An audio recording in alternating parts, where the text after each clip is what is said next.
Alors aujourd'hui, on va explorer une idée, disons assez provocatrice de l'essayiste Murray Rothbard.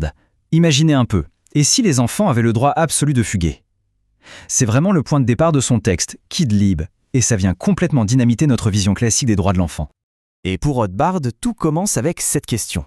Elle a l'air simple comme ça, mais ses implications sont vertigineuses. C'est simple, la réponse qu'on donne à ça, elle définit toute notre approche des droits de l'enfant. Alors, pourquoi est-ce que c'est un tel casse-tête, en particulier pour les libertariens? Eh bien c'est simple, pour eux, le droit d'un adulte à disposer de lui-même, c'est sacré, c'est la base. Mais alors, que fait-on d'un nouveau-né? Il est complètement dépendant, incapable d'exercer ce droit. C'est vraiment là que la grande philosophie se cogne à la réalité la plus brute. Donc on se retrouve avec deux extrêmes qui paraissent totalement inconciliables. D'un côté, l'adulte, propriétaire à 100% de sa personne, et de l'autre, le bébé, qui en est totalement incapable. Le vrai défi, c'est de comprendre comment on fait le pont entre les deux sans tout faire s'écrouler sur le plan des principes.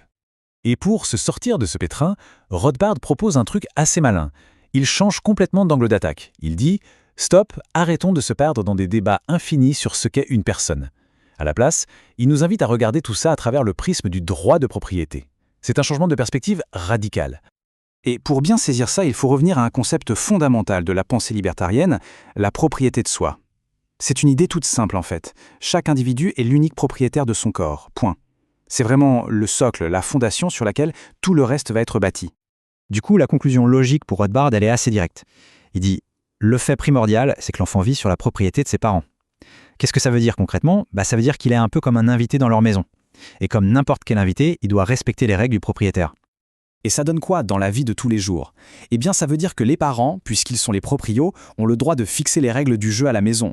C'est un peu comme si on avait un ami qui squatte le canapé, on peut lui imposer un couvre-feu, lui demander de baisser le son, de bien se comporter. Après tout, c'est leur maison, donc ce sont leurs règles.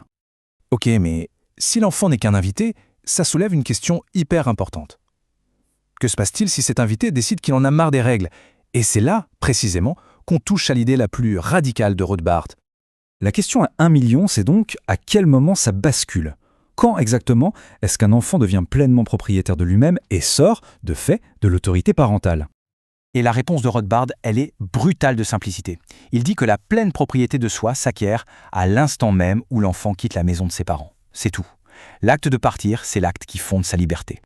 On peut donc voir le chemin vers l'autonomie en plusieurs temps. D'abord, il y a l'exercice de ce droit absolu de fuguer. C'est le premier pas. Ensuite, cet acte de départ lui donne la pleine propriété de son corps. Et enfin, évidemment, pour que cette liberté ne soit pas juste théorique, il faut qu'elle mène à une indépendance économique. Donc pour Rothbard, le vrai problème, la vraie tyrannie, ce n'est pas d'imposer un couvre-feu ou de demander de ranger sa chambre. Non, la véritable tyrannie, c'est lorsque l'État intervient pour forcer un fugueur à retourner chez ses parents. Pour lui, c'est ni plus ni moins qu'un enlèvement, un kidnapping. Alors, on pourrait croire que dans ce système, les parents n'ont aucune responsabilité. Mais non, pas tout à fait. Rothbard apporte une nuance importante. Les parents ne sont pas des propriétaires absolus de leur enfant, ils sont plutôt des tuteurs. Le terme qu'il emploie, c'est propriétaire fiduciaire. Ça veut dire quoi? Ça veut dire qu'ils ont un droit de garde, le droit d'édicter des règles, mais ils n'ont absolument pas le droit d'agresser physiquement l'enfant.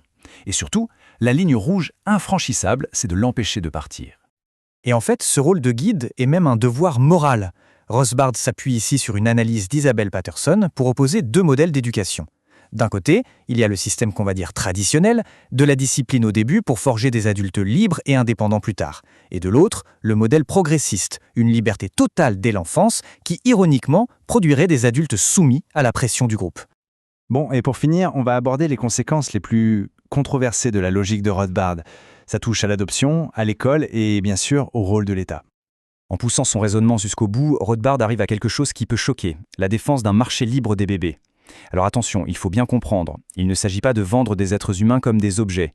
L'idée, c'est de permettre un transfert payant des droits de tutelle d'un parent à un autre. Son argument est purement économique.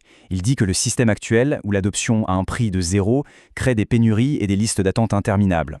Un marché libre, selon lui, permettrait simplement de manière plus efficace de faire correspondre les enfants ayant besoin d'un foyer et les parents désireux d'en offrir un. Et tout à fait logiquement, cette vision débouche sur une critique en règle de l'intervention de l'État. L'école obligatoire, une agression. Les lois qui interdisent le travail des enfants, une agression. Le financement des écoles publiques par l'impôt, une agression aussi. Pour Rothbard, tout ça, ce sont des formes de coercition qui empêchent les parents et les enfants de faire leur propre choix. Au final, ce que fait l'essai de Rothbard, c'est nous laisser avec cette question fondamentale, qui est vraiment le cœur de toute sa réflexion. Où est-ce que la société devrait tracer la ligne exactement entre le devoir d'un parent et la liberté d'un enfant ? C'est une question qui nous force à tout remettre sur la table, la famille, l'autorité et même la définition de la liberté.